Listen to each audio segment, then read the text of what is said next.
All right. Thank you all so much for coming out this afternoon. My name is Caitlin Hoff-Mahoney. I'm the executive director here at the Matheson History Museum. We are really delighted to have you here today. Before we get started, I've got a couple of business items. First, I want to thank our sponsors for this program, Visit Gainesville-Alachua County, the State of Florida Division of Cultural Affairs, and the City of Gainesville. We have grant funding from them that makes a lot of our exhibits and programs possible, but we also rely on our members and donors to fill in the areas that our grants don't cover. So I want to thank you. This audience has been our most generous audience to date in making donations while you were registering. So thank you very, very much.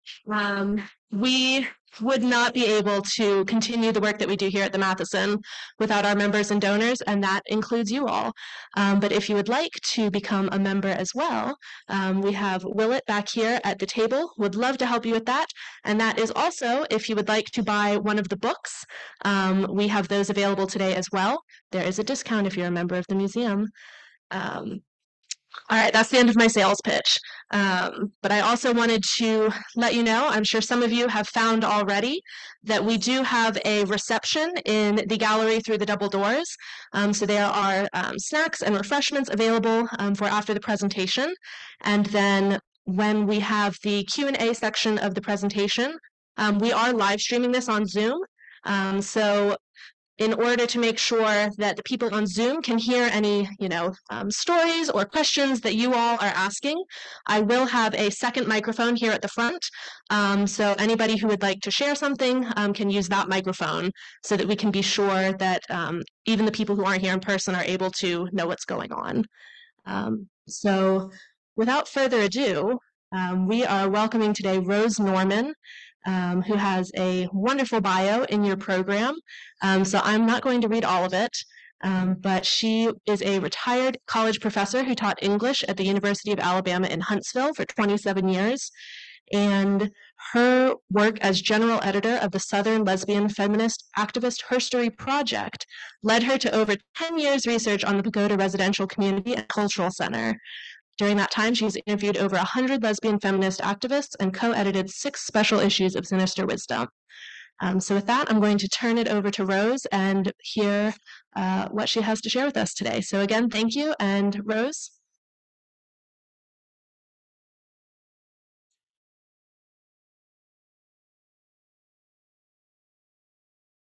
Thank you. Can everybody hear me? Am I standing right? In August 1968, the first National Women's Liberation Organizing meeting was held in Sandy Spring, Maryland. It was by invitation only, and 20 women attended. They came from Boston, New York, Chicago, Washington, D.C., Baltimore, and Gainesville.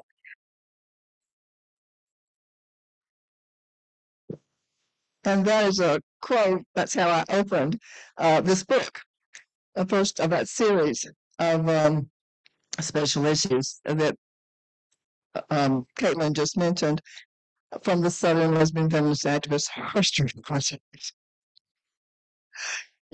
Sinister Wisdom is a quarterly literary and art journal about lesbian, and the issue was about lesbian feminist activism in the South. And you can, if you were a subscriber, To interrupt, but where you are holding your paper is completely blocking your face for the camera. oh, okay.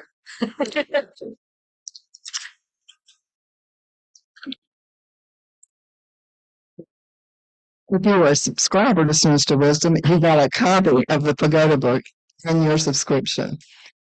They publish a lot of special issues like this. So I encourage you, there's information about subscription on the book tape. I also want to mention that 13 of the 30 essays in that first issue are about activism in Florida, especially activism in Gainesville. And I see many of you who are in that book or in other books that we published about this. Of course, by Gainesville, I include Melrose, Hawthorne, Weston, Archer, Micanopy. This whole area has been tremendous, has seen tremendous amounts of feminist activism since a Gainesville graduate student, later a lawyer, named Judith Brown, attended that first National Women's Liberation Organizing meeting in Maryland, and then co-authored one of the most important documents in the history of the women's movement. It was called Toward a Female Liberation Movement and was known mostly as the Florida Paper.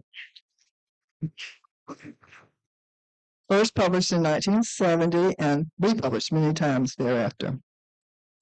Learning about Gainesville's significance is what prompted me to drive 500 miles from my Huntsville, Alabama home back in 2012 and start interviewing some of the lesbian feminists so active in the women's movement then, starting with Corky Culver, Sally Ann Harrison, Barbara Ezra, Robert Parrish, Dory Rotundo, so sorry some of them are gone, and many others involved in women's health activism, reproductive rights, women's shelters, peace activism, key issues that drove the women's movement of the 70s and 80s. The women's land movement is less well known than those issues because it mostly interested lesbian feminists who were trying to fight patriarchy and escape its oppression by starting women's land communities, separate from mainstream culture. Kathleen Corky Culver and others started what may be the first women's land community in the United States on 40 acres near Melrose.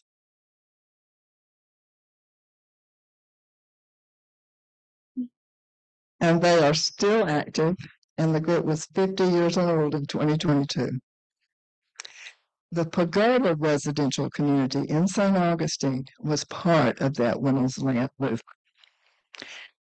I first got interested in the Pagoda story from interviewing Corky and those other Gainesville women. But what they realized that the Pagoda story needed to be a book was closer to home. About 70 miles from Huntsville is a women's land community called Alpine, started in 1997. Alpine was founded by some of the women who had established the Pagoda Cultural Center, guesthouse, and residential community in St. Augustine back in the 70s. So in 2013, I arranged a group interview with 6 Alpine residents to talk about their Pagoda experience for a 1,500-word story that I was going to write about the Pagoda, and that was for this book, the second of our series, Landmarks of the South, about women's land communities in the South. After that interview with the 6 Pagoda women and spending a weekend at Alpine, I was overwhelmed by the immensity of what they had accomplished at the Pagoda in the 22 years that it actively produced plays and concerts, hosted workshops and other events, and thrived as a women-only community on the beach in St. Augustine. Nothing like it has been seen before or since. This book is a story of how they did it. So today, I want to give you a brief history of the Pagoda, this Pagoda story, and then talk about a topic that was very important to the Pagoda women and to the success of that cultural center and community, feminist spirituality.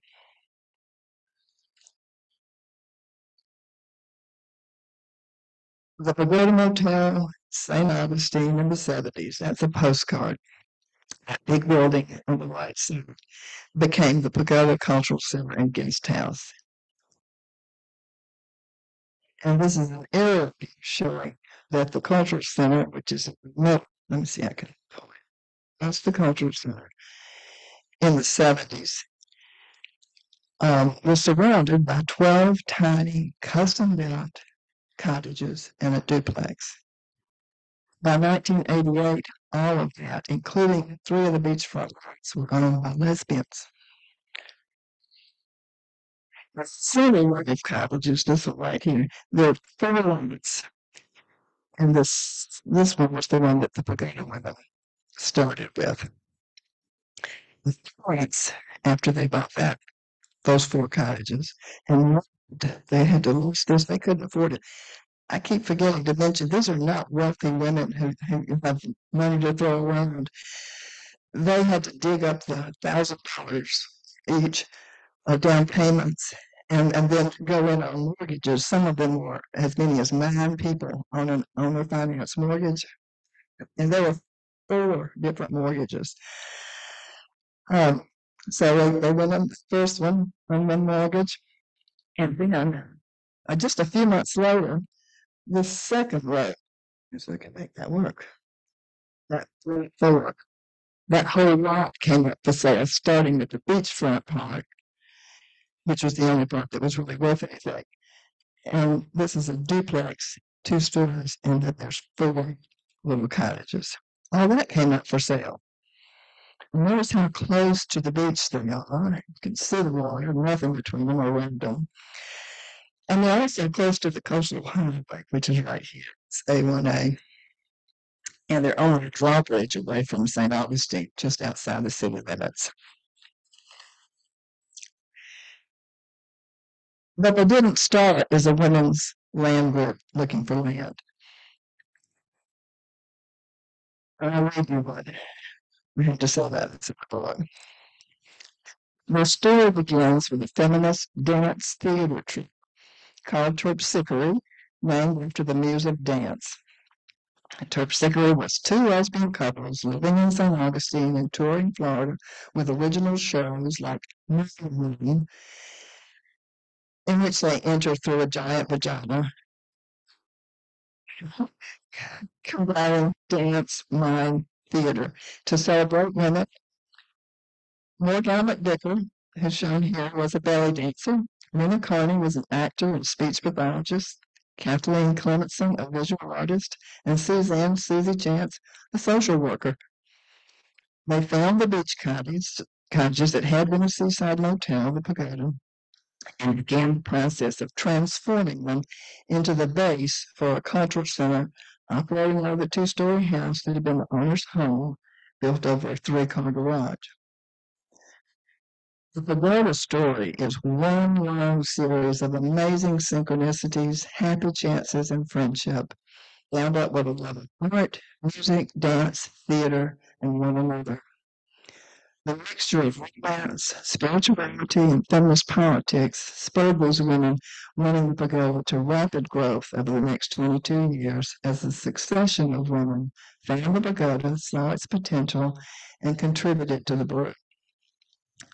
The organization never had a formal business plan or mission statement, but that did not stop these enterprising women from starting the Pagoda Playhouse, then a women's resort, and then transforming that to a residential community connected to the guesthouse and cultural center, the latter sustained by a goddess church receiving donations from a growing list of supporters.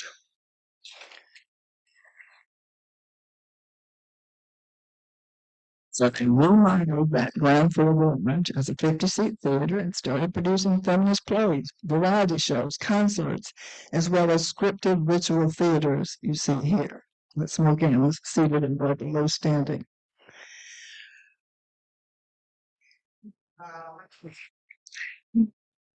Barbara Lee and Lavender Lou joined them in 1978, so less than a year after they found the cottages, from South Carolina, and bought a cottage when the second row of cottages came up for sale. It just happened that the day they visited the Pagoda for the first time, having seen a flyer in St. Pete, that those women that owned the other cottages came over and said, "Do you know anybody who would want to buy these?" They did. They didn't want to buy all of them. One of them had gone other buyers. So Barbara Lavender became very important to the development of the property as a women's resort, and in making the connections that led to becoming a church. And the book has about all that. By 1979, they had become an incorporated, tax-exempt church, Pagoda Temple of Love, celebrating the divine feminine. For 22 years, these Pagoda women pursued a dream of personal freedom, offering safe space and respect for women. They banned alcohol, meat, and mint from their culture center. By 1980, the 13 women who had banded together to share a mortgage on the big building that was their cultural center donated the building to the church, Pagoda Temple of Love. Now, in the early years, They were regularly producing feminist plays in the theater, which was known as Pagoda Playhouse. From 1978 to 82, a feminist playwright was in residence at the Pagoda, writing and producing plays like this comedy shown here, An Afternoon of Sophie and Myrtle, originally titled An Afternoon of S&M. This is from, they produced that 3 or 4 times. This is from a 1980 production.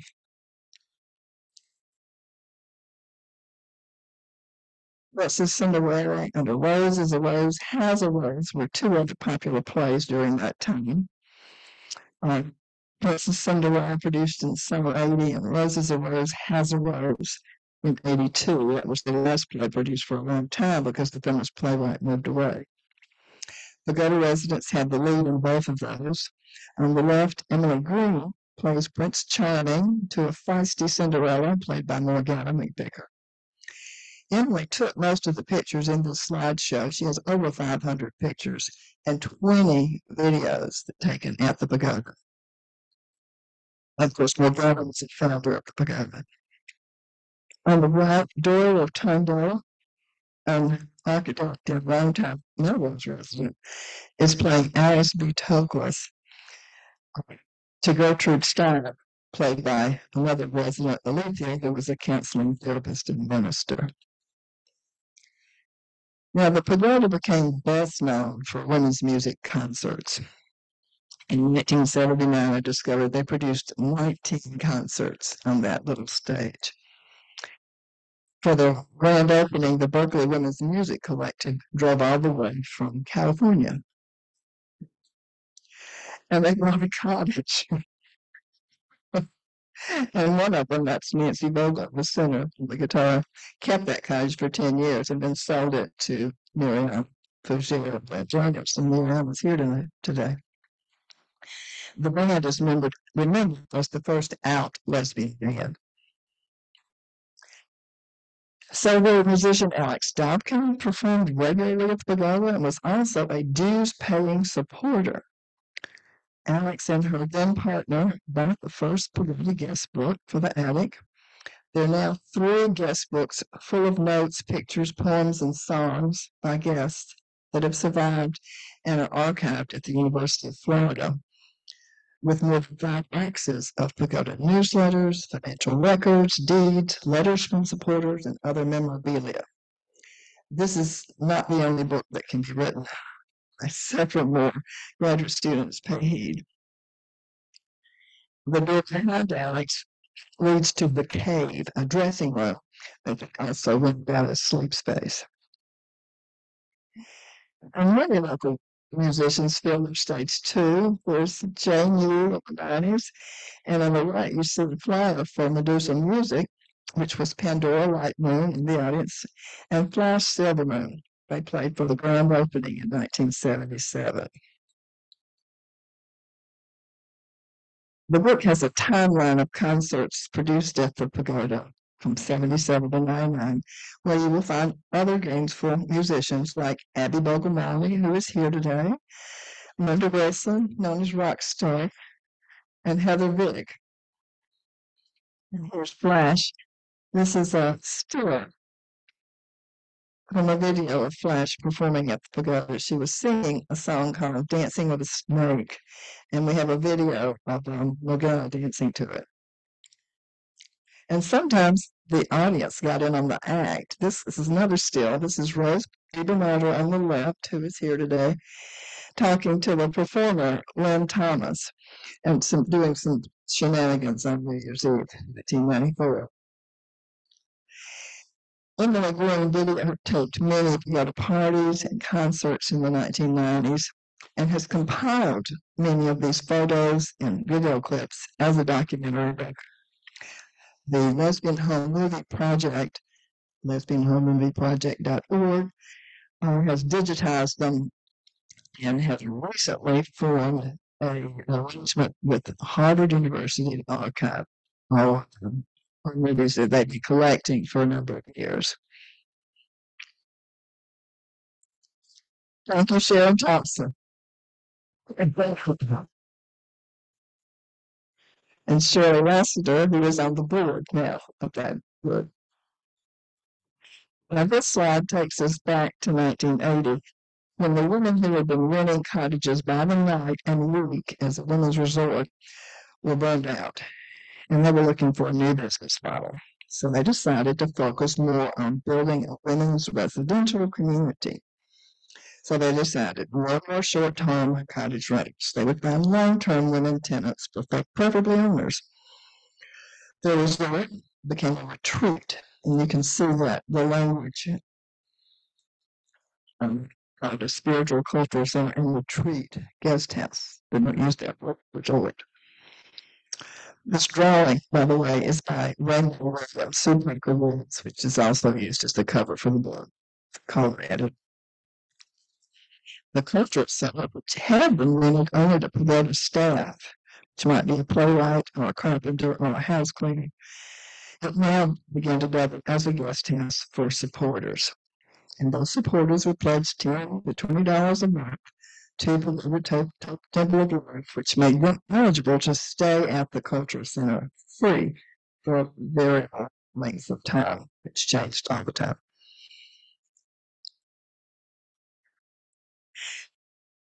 For the 8 years from 1980 to 88, the Pagoda residential community consisted of 8 tiny cottages and a 2-story duplex, which counted as 2 units upstairs and downstairs. They made decisions and handled community issues through a cottage association, which also managed the sale of cottages in such a way as to keep them affordable and owned by lesbians only. Then in 1988, Irwin Murphy and Irene Weiss moved to the Pagoda from California. They were part of a group of 8 women who bought the last 4 cottages that had been in the Pagoda Motel, plus 2 beachfront suites and the swimming pool, which was a big deal. This doubled the size of the Pagoda property and created a second cottage association called North Pagoda. And here's an arrow showing Pagoda at its greatest expansion, which is, by the way, 1.67 acres. There is not much land there. That includes the 3 beachfront one that's owned by lesbians. And, one thing. While we're here, this doesn't show it, but there was by then a beachfront house that 2 Pagoda residents had built from that lot. That last purchase, the North Pagoda purchase, was 8 people purchasing those 2 lots that were to in front of the North Pagoda Land Trust to manage the property. We're going to move on to the things at the Pagoda. Before I move on to talk about feminist spirituality at the Pagoda, I wanted to say a few words about art at the Pagoda. Like St. Augustine itself, the Pagoda was a magnet for artists of all kinds, including visual artists like Rainbow Williams, who's seen here with Morgana on the left, hanging an exhibit of Rainbow's mixed media constructions in the theater. In 1990, Beth Carter, a Gainesville resident, had a photography exhibit of lesbian portraits at the Pagoda. And when I called to find out if I could show some of those portraits today, she said, well, I could bring some of them and put them up for people to look at today. So this is Beth's self-portrait, and in the refreshment center, you'll see an exhibit of some of the Gainesville women that she showed in that exhibit back in 1990. And there's some of them. Kate Wild sister, Judy Keaton, and Marcella Benson. So it's very of the Pagoda to have an art exhibit at the same time as a member event. So you know, all we like is belly dancing, and it would be Pagoda. Yeah.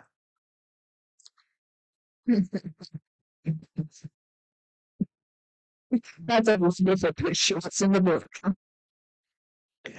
Many girls, they were strong supporters of the Pagoda, visiting often, attending concerts, and keeping up with those monthly donations. They also participated in decision making, writing long, well-informed letters, expressing opinions on controversies of the day. This is Becky Dale, Winterloo Simmons, and Judy Keetle. And Beth tells me that, along with Ruth Silver, they were known as the Gang of Four. In 1995, Grand New Bridge replaced the old Volano drawbridge. And that's what's left of the Volano drawbridge. And right there is the entrance to the pagoda. Needless to say, it created traffic problems, and they did their best for years to try and keep that from unsuccessfully. This is a picture of how it looks today from the front, what would have been the front steps of the Culture Center. That's where the bridge lets out, this woman. I took that picture in 2021. In the year after the bridge opened, they had 6 car accidents involving pagoda property, with cars crashing through their gate late at night. This is what it would look like. There's that gate, and there's the Culture Center. You can see the 2-story duplex on the right. So, try to get this point. Oh, that's the duplex. And behind it is something they call the tower, a 3-story apartment building that was built on the lot next door shortly after they bought the strip of cottages. They felt invaded by the tower, much as they did by the bridge. In the 1990s, some of the most important leaders moved away. Morgana, the little Bogart's partner, Diane Smith, bought 100 acres in the mountains of northeast Alabama and began developing the women's residential community there that became Alabama. Mary and Larry left for good in 1996. They sold their cottage but continued their monthly donations to the church. In 1999, the church finally sold the cultural center and swimming pool to another group of women, and the church moved to Alabama. And I'm going to come back to the end of the hour later in the talk. But now I want to move on to one of the things that make the pagoda unique in feminist history, and that is it was a woman-only cultural center guest house owned by an incorporated tax-exempt goddess church. Chapter 4 of the book goes into detail of how they accomplished that, practically fell into their laps. But here I'm going to focus on the feminist spirituality that guided them in that direction. Feminist spirituality was a big part of making the pagoda a special place.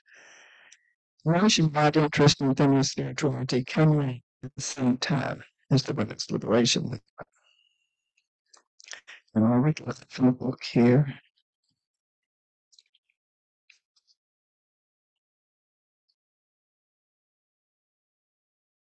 Every day there was a sign, every night a gift of love, every morning a celebration.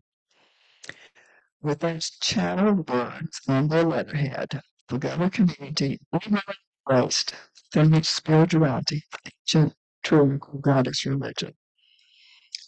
Pagan and neo-pagan groups had been sweeping the United States since the 60s, and the feminist spirituality that grew from this movement developed at the same time as the women's liberation movement. Feminist spirituality had efforts to reclaim ancient patriarchal culture that valued women, provided counterforce to the misogyny inherent in many religions, whereby women were associated with Eve and the fall of man, and thus considered lesser beings. Tertullian, one of the early Catholic founders, called women, quote, the devil's getaway. And this view is found in other major religions. The women's liberation movement of the 1960s and 70s challenged those beliefs as some women worked within their church, temple, or mosque to raise the status of women, while others sought spiritual sustenance in ancient earth-based religions.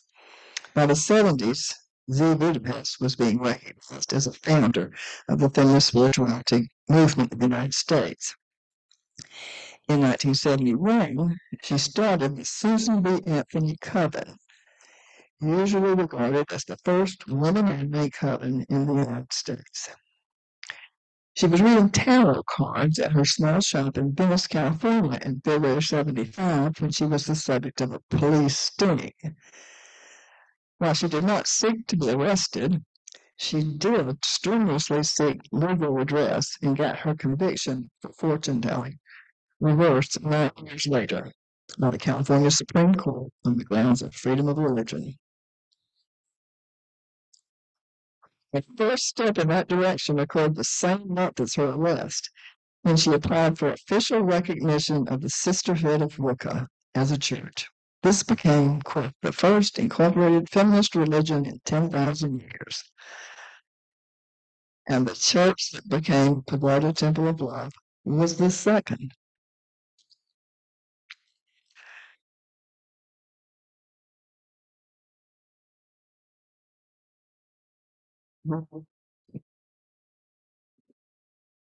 What's something else? Oh, I was going to point out that when I said that it was a channeled, this is the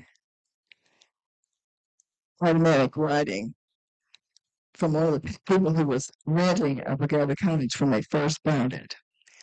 She did about 10 pages of automatic writing. Those words were part of it. So they were already using channeled writing before they became a church. So for the first 10 years or so, they maintained an altar like this on the second floor, where they also held regular celebrations of pagan holidays. Spring equinox, Halloween, and winter solstice were special to them. For them, becoming an incorporated church wasn't just a way to get a tax exemption. Pagoda women were serious about the practice of honoring and respecting the divine feminine and following many of the practices of the Budapest Sisterhood of Wicca. And again, was the undisputed spiritual leader.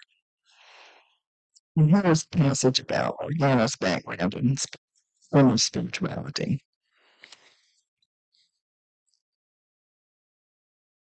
Organa had been studying atheist religion since she was in graduate school at Tallahassee. Most of the founders were Floridians, fourth generation. The first Buddhist books were coming out from them, including Z. Budapest's book, The Feminist Book of Lights and Shadows, came out in 75, the founding book of modern dynamic witchcraft. Morgana and the author Dorothy Allison, who met while in graduate school, researched and taught about the goddess in their classes at the FSU Women's Center, which they had helped to found. Pagoda women didn't call themselves Wiccans, and Morgana never called herself a high priestess. But they did follow many Wiccan practices while following their own inner guidance.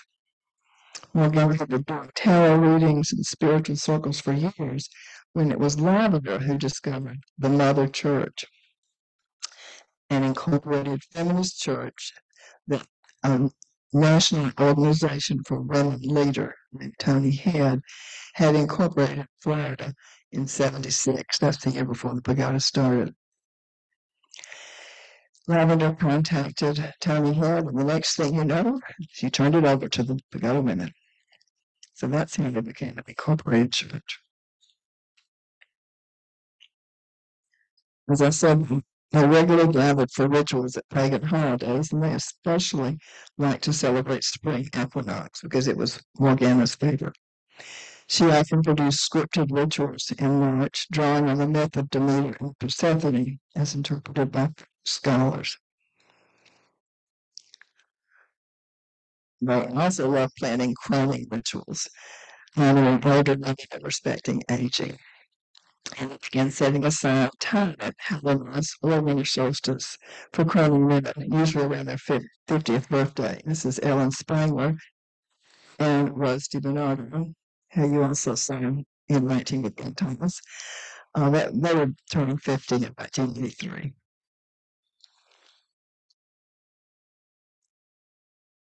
Belly dancing was often part of the ritual and other events at the Pagoda. Here's some of what Morgana had to say about belly dancing.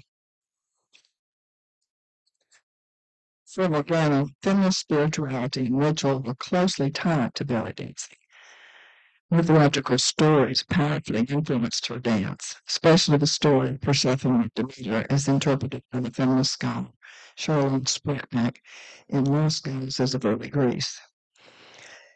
During her first years at the Pagoda, she developed a one-woman show telling the history of patriarchal colonization of women's bodies using different goddesses. And I'm quoting here from the interview.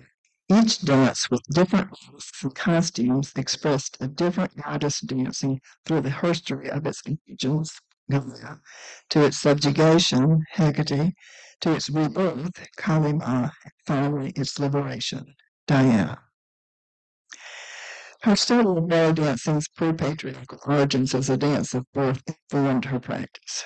And she writes of belly dancing in a small book she wrote about it. It did not belong to the leased. Western women saved it because they had tents that they didn't allow men to enter into for a very long time. Women gave birth inside those tents as their sisters danced in a circle to help with natural childbirth and to then celebrate the child at its birth. Every girl learned the dance and carried on the tradition for many centuries.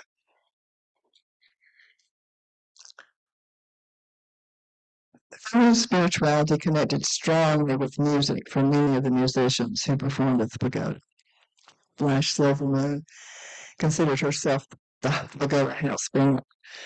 She told me she was a professional psychic and a Wiccan priestess and published her own tarot deck, the Wise Woman's Tarot, combining several spiritual traditions in what she called the Rainbow Goddess Path. She wrote about that in the last of the special issues we did, Since to Wisdom. Composer and musician Kay Gardner, on the right here, performed at the Pagoda several times. She usually did a workshop on music and healing. And here she was performing at the Pagoda with Nordafina in 1994. They had released an album together the year before. Say something about what I said about Kay.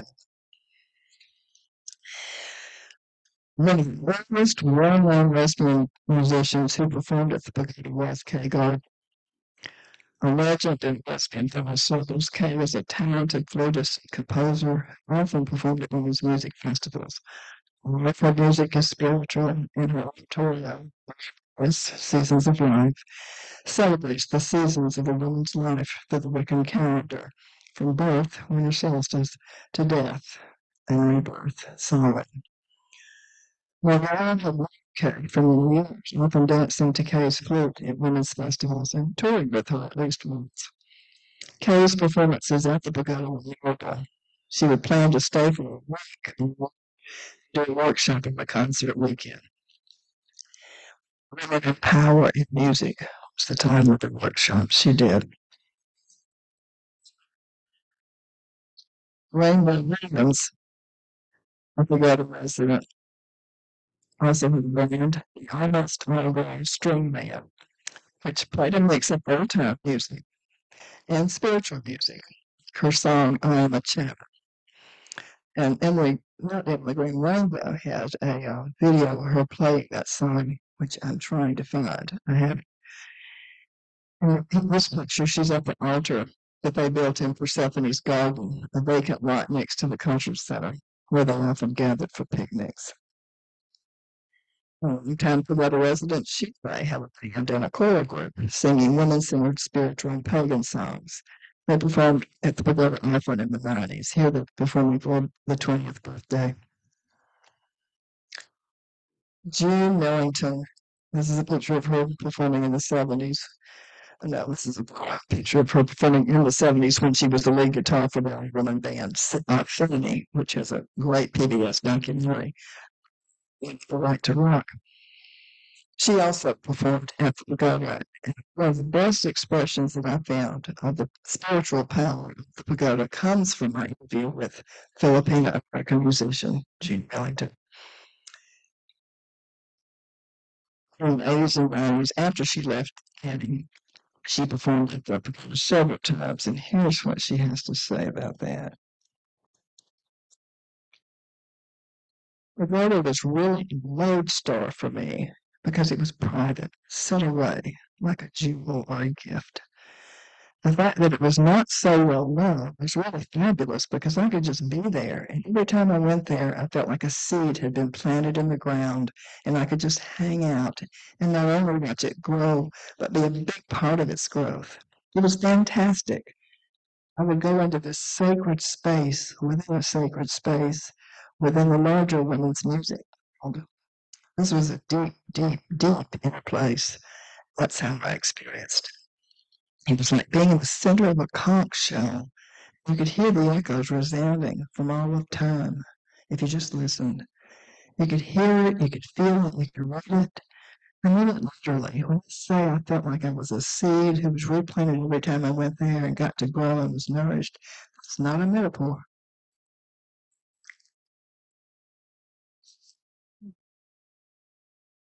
In the 22 years that the Pagoda lasted as an active guest house and culture center, many things changed. The line of rich development brought houses to the dunes and vacant lots that had surrounded them in the early days. Controversies came up that caused them to lose supporters and began to rely more on guests who were not paid members of the Pagoda Temple of Love community. By 1999, the project was no longer self-sustaining, and the church sold the cultural center and swimming pool to another lesbian group, Fairy Godmothers Incorporated, FGI. FGI had different ideas for the future of the space, but they too were unable to make a go of it and spent 11 years seeking lesbian buyers.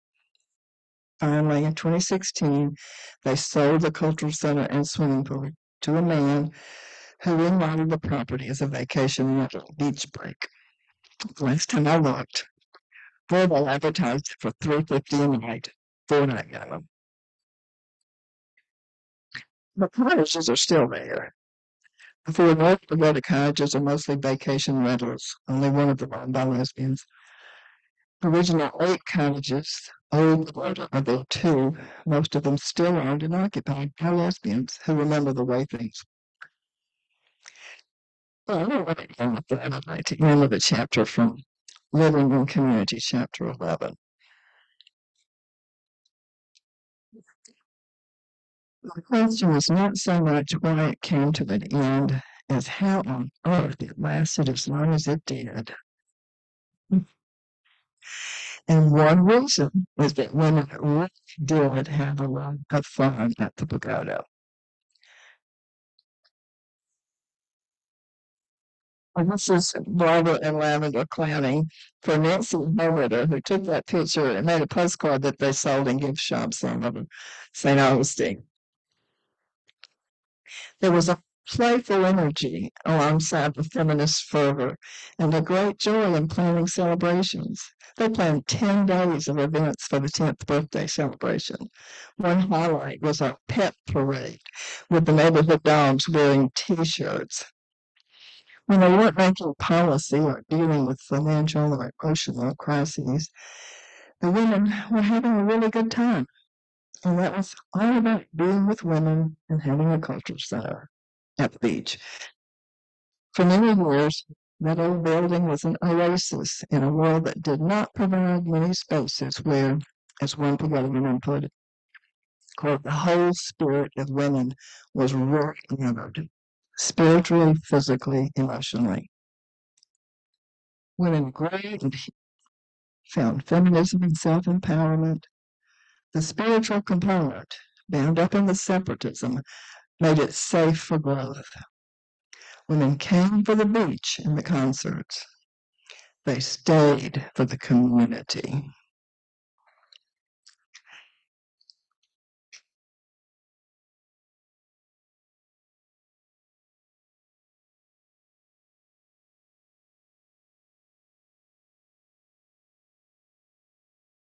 I believe we have time for questions, and if you come forward, can you take them the microphone, or do I have to come up to the front? So unfortunately, I only have a wired microphone. So if you have a question, if you could please come up and speak here. And if you have a question on Zoom, go ahead and type it into the chat and I will share it for you.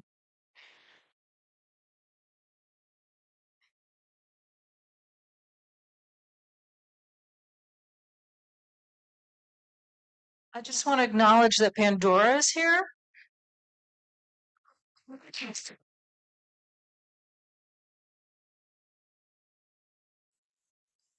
And Flash died in 2017, or I'm sure she would be here.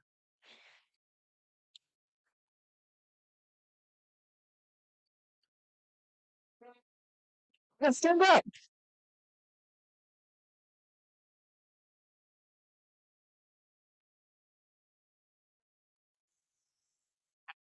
I want to say something about the Gainesville women.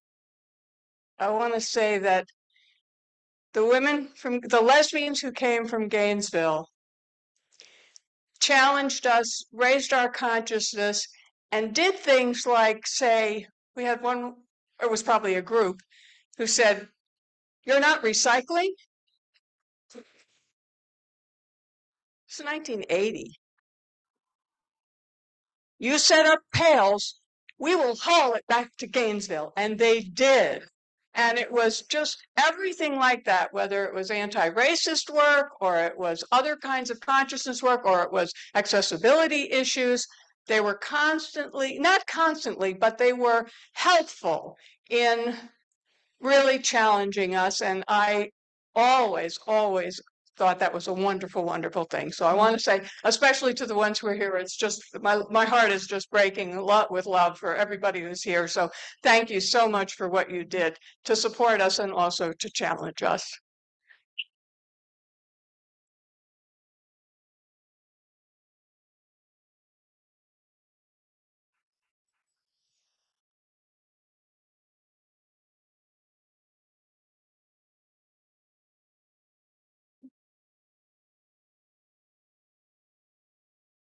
You think they're intimidated by having to come up to the front? Can they holler out a question for you to repeat?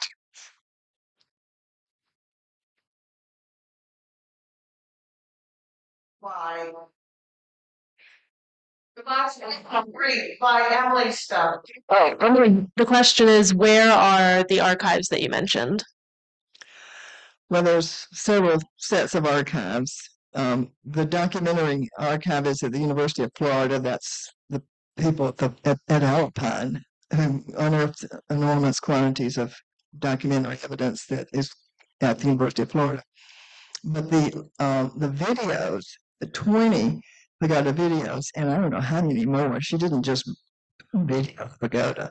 Emily Green's videos are with the Lesbian Home Movie Project, lesbianhomemovieproject.org, which there's a Facebook story about it that just came out that tells a little bit about the history of it. It was Sharon Thompson and two other women who happened on some 16 millimeter film from what was it, the 20s. And they thought, well, I wonder if there's any more of this around, and they thought they would start gathering it.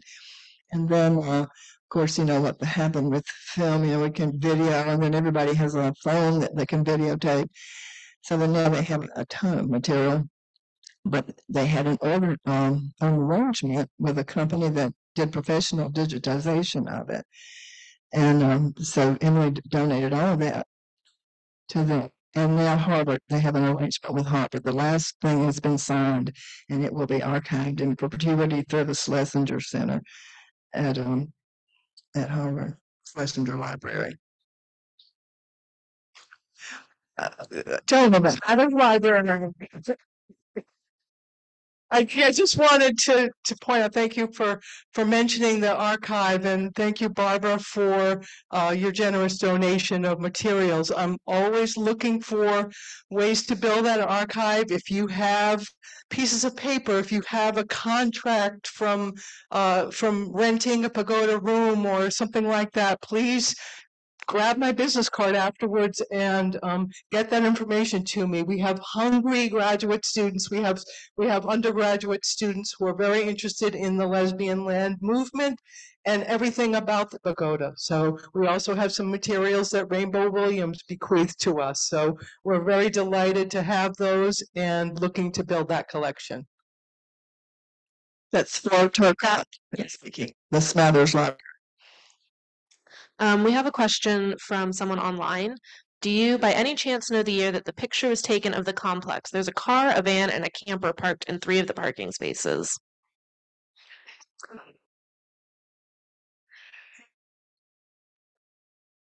Uh, It's not going backwards. I was trying to find that. Okay. Well, I know Emily took that picture. And that's Barbara's probably van. Isn't that your van? That's probably Martha's camper. Is Martha here?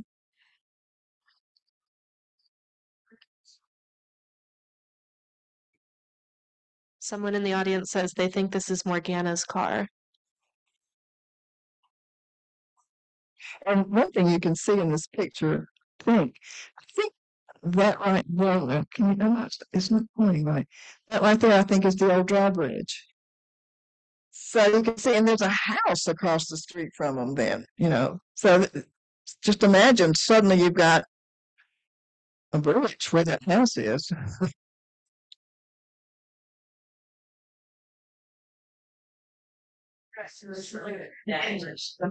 Well, the red light is right there. The red light.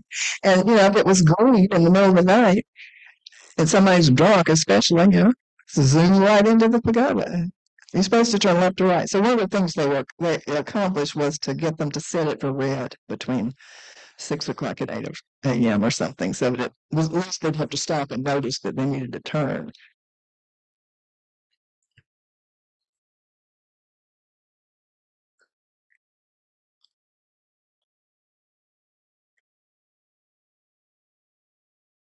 I just want to thank you so much. This just brings up so many memories. I can remember the first time that I went to the pagoda and I was nervous, but thank you so much for this. This really brings up a lot of heartfelt memories. Dottie Fabacy. Here's the flowers. Yes. Yes. Books. Yep.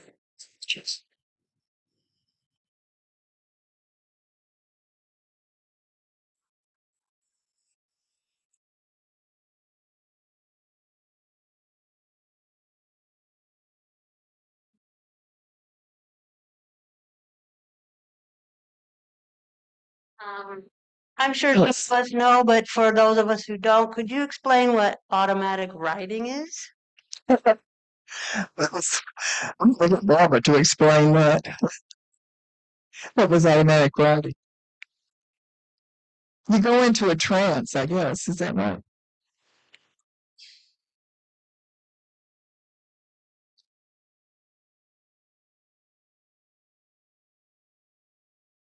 So when we first had the second strip of cottages, that's what we called it, the second strip. Before we closed on purchasing that, because we were renting the cottages off the street, we had a young hetero couple that were renting, and his mom came, and she did automatic writing. Automatic writing is we would sit in a group, we'd have a pen and pad in front of us, and we did it for quite a few years after, but she was really good.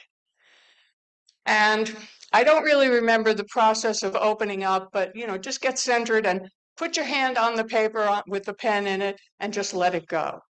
And she wrote about us. I mean, we knew it was about us. Every night there is a gift of love, or every day, however it goes. And we saw it and instantly just thought, that's what it is here. Every day there is a song, and every night a gift of love, and every moon a celebration. And we were already into doing circles. And so we continued to try to do automatic writing, and Flo's got the pages. And Sally Ann wants to say something. And can you push up here, or you tell me and I'll tell them?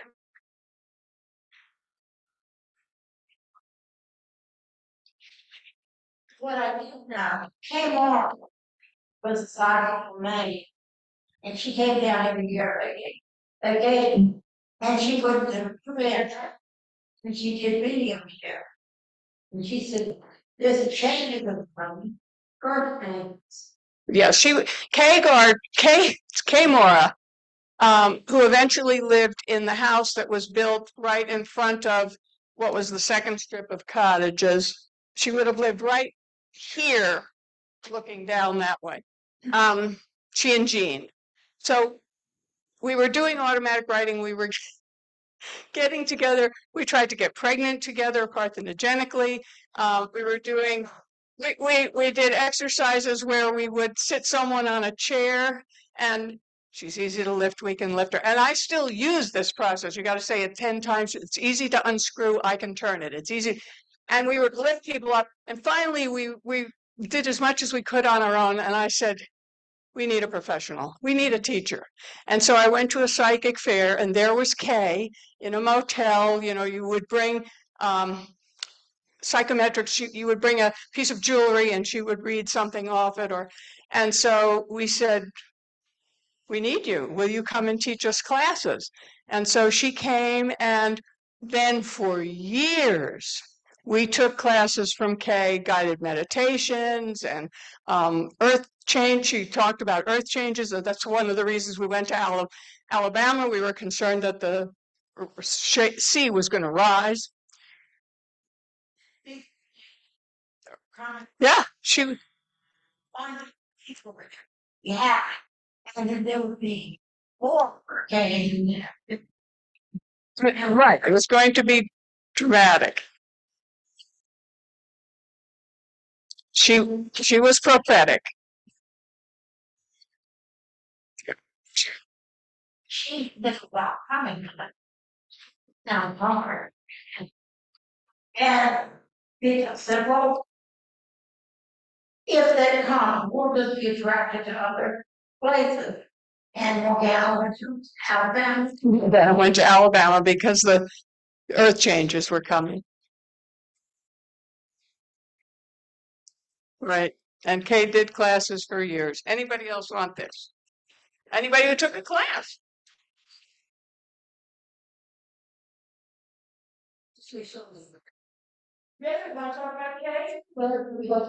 That's Rose DiBernardo. She is now the oldest living pagoda woman.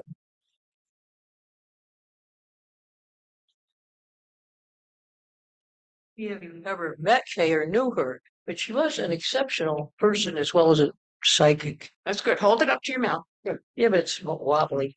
Anyhow, I just want you to appreciate what a real plus she was for the pagoda. That I'm going to give you a real short brief. She's from Maine, a small town in Maine. She was married to a guy cut wood for a living, and she had a couple of kids. And in the wintertime, she had to keep the babies in the kitchen by the stove or they'd freeze. So I mean, that's all. She was a wonderful, wonderful person. You would all love her, I'm sure. And she was a great psychic.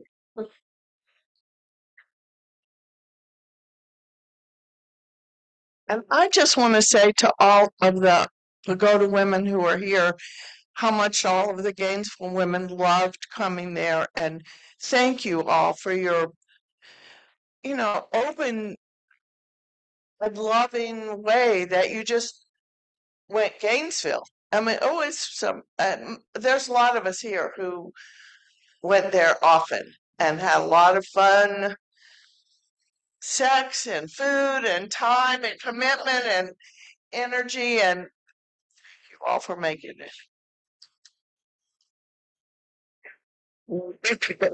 Somebody take a picture of that.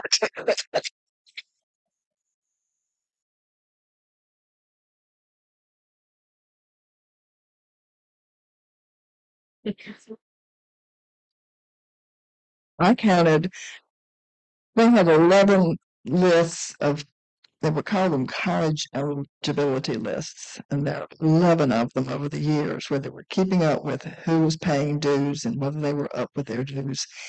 And I went through those and put them in a spreadsheet to try and find out how many women had been supporters. And there were 451 names of people who at one time or another, off and on, donated $10 or $20 a month to the pagoda.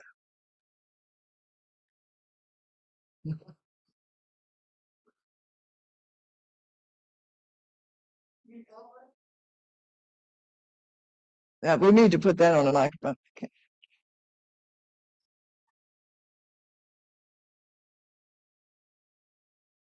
So we have a comment that there was a lack of communication between the East Coast and the West Coast of the United States.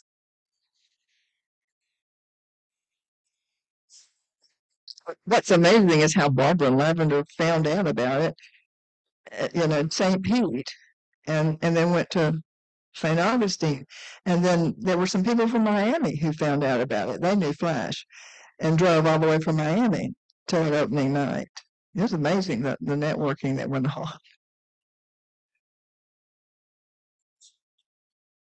Part of, and women's bookstores were really a huge part of that communication stream. And they advertised. I did a lot of research online looking for the ads, and I would find, when I searched on Pagoda, I would often find ads like in LC. They regularly bought ads in LC. They bought ads in the back of Mia's. I hate to think what that must have cost. And the what was that name of that one in Los Angeles? That Lesbian Time. They bought an ad in the Lesbian Time in Los Angeles. And Sojourner, yeah. Women's land. Rose, right, yeah. And Gaia's Guide. Do you remember there used to be a Gaia's Guide to women's things? She was director.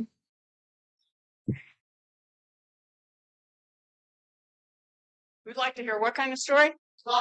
Lots more story. Okay. So Rose wasn't able to put everything in the book because she had a good editor.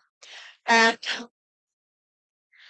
there are stories that don't make it into the book. And the stories that don't make it into the book are the things, to me, that kept things going year after year after year. And some of that was maintenance work. So every fall, we would take every window air conditioner out of every cottage and out of the center, and we would set them up on benches, and we would take the backs off, and we would clean the filters, and we would oil down all of the inner workings, and then we'd store them in the shed back behind the center.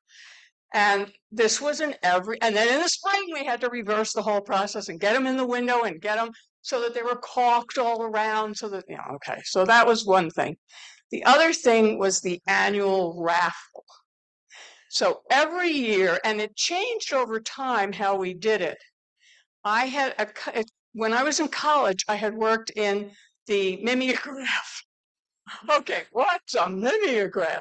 In the mimeograph office, and I had learned to type the metal plates that are address plates. And they would go into a drawer, and that drawer would go into a machine, and at the Pagoda, you would hand crank this machine, and so when we were getting ready to send out raffle tickets to anybody who had been on the mailing list that we might get to buy a raffle ticket, and we were raffling off 2 weeks or 1 week or whatever it was at the place, we would have to set up an assembly line, and somebody would take the envelope, stick it in the machine, bang down on the machine to get the plate and then off it would go. And then somebody be folding the thing, and somebody be stuffing the raffles into the letter that said how you buy the raffle tickets. And it just went on and on. And over time, we didn't do that anymore. We had pull off labels and things like that. But when they were all the envelopes were addressed and sealed, we didn't do that. We had rubber things, that you seal the envelopes with. Then we had to sort them because we had whatever you call that at the post office where you get bulk mail permit. We had a bulk mail permit, which we paid for every year, and we got because we were a church. And we had to sort them into this. There's, I'm sure, an adjective for how difficult it is, because you got to start with where you have at least 10 of the same zip code. And then, okay, if you don't have 10 of the same zip code, it has to be a certain section of the state, and then those the state, and then it goes on and on and on. So this was, and we would take up the whole second floor of the building, spread out on the tables and on the floor. And we continued to do this until we were informed 10 years later, maybe 12 years later, it's illegal to send raffle tickets through the mail. We had no idea. However, we got a lot of visitors from those raffle tickets. That was one of the best forms of advertising that we did, and it didn't make it into the book.